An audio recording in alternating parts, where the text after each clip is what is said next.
ঘর থেকে বেরিয়ে যায়, পানি থেকে, গর্ত থেকে, জঙ্গল থেকে সব বেরিয়ে গেল ক্ষুধার্ত পেটে।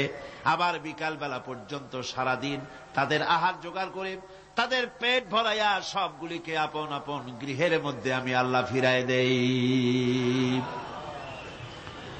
সেই জন্য আল্লাহ পাক বলছেন, ইয়া আইয়ুহান নাসু যকুরু নি'মাতাল্লাহি আলাইকুম হাল মিন খালিকিন গায়রুল্লাহ ইয়ারযুকুকুম মিনাস সামাই ওয়াল আরদ লা ইলাহা ইল্লা হুয়া ফাআন্না তুফাকুন।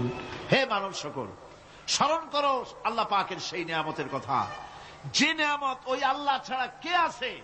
তোমাকে আকাশ থেকে রিজকের ব্যবস্থা করেন, যিনি তোমাকে খাওয়ার দাওয়ার ব্যবস্থা করেন, তিনি ছাড়া কেউ নাই এই পৃথিবীর বুকে, আকাশে এবং জমিনে।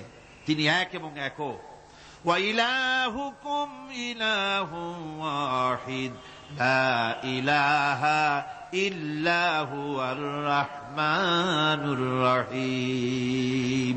তিনি হচ্ছেন তোমাদের ইলাহ, তিনি এক, তিনি একক। সুতরাং তিনি হচ্ছেন পরম দাতা এবং বিশেষ নিয়ামত যিনি দেন, পরম দাতা এবং দয়ালু। কোরআনে কারিমে যখনই আমরা বলেছি আলহামদুলিল্লাহি রাব্বিল আলামিন, আল্লাহ পাক খুশি হয়েছে। প্রশ্ন হয়েছে তার কি আরো কোন গুণ আছে? জবাবে বলেছি আর রহমানির রহিম, তিনি পরম দাতা, তিনি দয়ালু। সুবহানাল্লাহি ওয়া বিহামদিহি, তিনি রহিম। পরকালে কিয়ামতের ভয়াবহ দিনে বান্দার জন্য তিনি রহিম হবেন। দুনিয়ায় বাড়িতে উন্মুক্ত হস্তে সকলকে দিচ্ছেন, আর কিয়ামতের দিন আল্লাহ পাক রহিম হবেন তার বান্দাদের জন্য। কোরআন বলছে তিনি হচ্ছেন রহমত, মানুষের জন্য তিনি রহমত দেন। তার দয়া অফুরন্ত, এত দয়া যে তিনি যদি প্রত্যেক কথায় কথায় আমাদেরকে শাস্তি দিতেন তাহলে আমাদের বাঁচার কোনো পথ ছিল না। ঠিক কিনা কর? কোরআনে কারিমে আল্লাহ পাক বলেছেন, ওয়ামা আসাবাকুম মিন মুসিবাতিন ফাবিমা কাসাবাত আইদিকুম ওয়া ইয়াফু আন কাসীর। তোমাদের উপরে যত বিপদ আসে, সমস্ত বিপদগুলি তোমাদের হাতের কামাই করা, নিজেদের রোজগার করা, তোমাদের নিজের হাতের কামাই করা। ওই হাতের কামাই করার কারণে সেগুলির জন্য যে আযাব হওয়া উচিত ছিল আমি অনেকগুলি ক্ষমা করে দেই, আমি অনেকগুলি ক্ষমা করে দেই। সব তোমাদের হাতের কামাইয়ের জন্যই বিপদ হয়, আর অনেকগুলি তো আমি ক্ষমা করে দেই। কথায় কথায় যদি প্রত্যেকটা ব্যাপারেই শাস্তি দিতাম তাহলে পৃথিবীতে শ্বাস ফেলার সময় তোমরা পেতে না। আল্লাহ পাক হচ্ছেন সেজন্য রহমান, আর তিনি রহিম। কিয়ামতের দিনের জন্য এই পৃথিবীতে মানুষ গুনাহ করা স্বাভাবিক। গুনাহ করা স্বাভাবিক কিনা কর? সব মানুষই গুনাহ করে। এই গুনাহগার যত বড় গুনাহগার হোক না কেন, গুনাহগার যখন তওবা করে, তওবার অনুভূতি যখন আসে এবং সে যখন অনুশোচনা করে, তখন তার অপরিসীম দয়া সেই অনুশোচনাকে কবুল করে নেয়। অনুশোচনার এক বিন্দু অশ্রু গুনাহগারের অনাচারের সমস্ত দাগ মুছায় দেয়। মনে হয় যেন তার আমল নামায় কোনো দাগই ছিল না। সুবহানাল্লাহ। এই জন্য বলা হয়েছে তাইবু মিনাজ যামবি কামান লা যামবা লাহু। গুনাহ থেকে যে তওবা করে মনে হবে তার সে কোনো গুনাহই করেই নাই, কোনো গুনাহই করে নাই।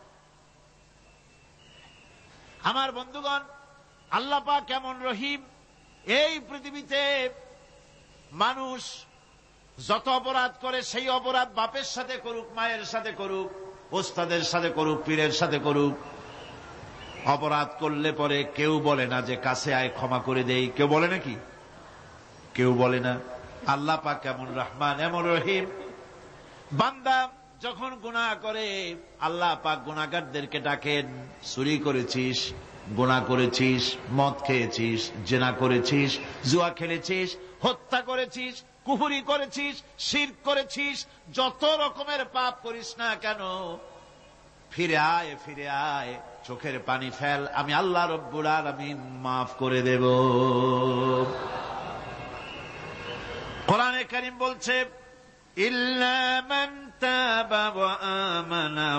وعمل عملا صالحا فأولئك يبدل الله سيئاتهم حسنات وكان الله غفورا رحيما।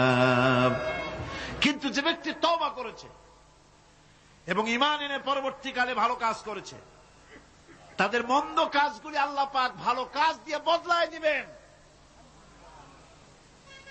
এত বড় একটা কথা শুনে সুবহানাল্লাহ মুখ থেকে বেরোলো না?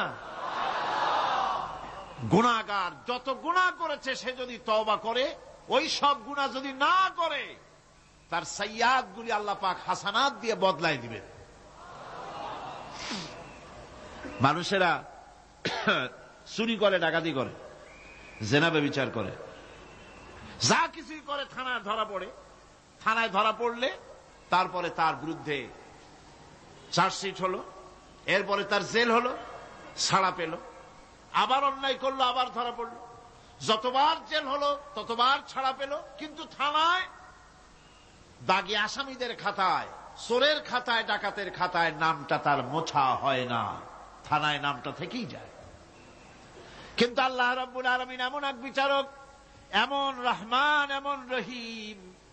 মানুষ যদি গুনাহ করে, যত বড় গুনাহ করুক, এই গুনার পরে সে যদি অনুশোচনা করে, তওবা পড়ে, গুনাহ থেকে যদি ফিরে থাকে, আর যদি সেই গুনাহ না করে, আল্লাহ পাক বলেন শুধু মাফ করি না, গুনার খাতায় যে নামটা ছিল নামটাও আমি আল্লাহ মুছে ফেলে দেই। এই হচ্ছে রহমান, এই হচ্ছে রহিম, এই হচ্ছে তার অফুরন্ত দয়া, যে দয়ার কোনো শেষ নাই।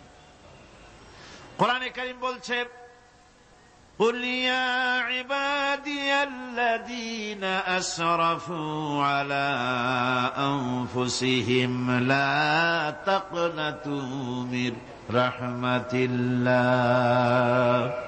হে আমার ওই সব বান্দাগণ যারা নাকি পাপাচার করে অশ্লীলতার মধ্যে নিমজ্জিত হয়ে নিজেদের জীবনকে নষ্ট করেছে, তোমার অনাচার যত কঠিন হোক, যত বেশি হোক, আমার রহমত থেকে নিরাশ হয় না। সুবহানাল্লাহ, আমার রহমত থেকে নিরাশ হয় না। যত বড় পাপ করে থাকো, আমার রহমত থেকে নিরাশ হয় না।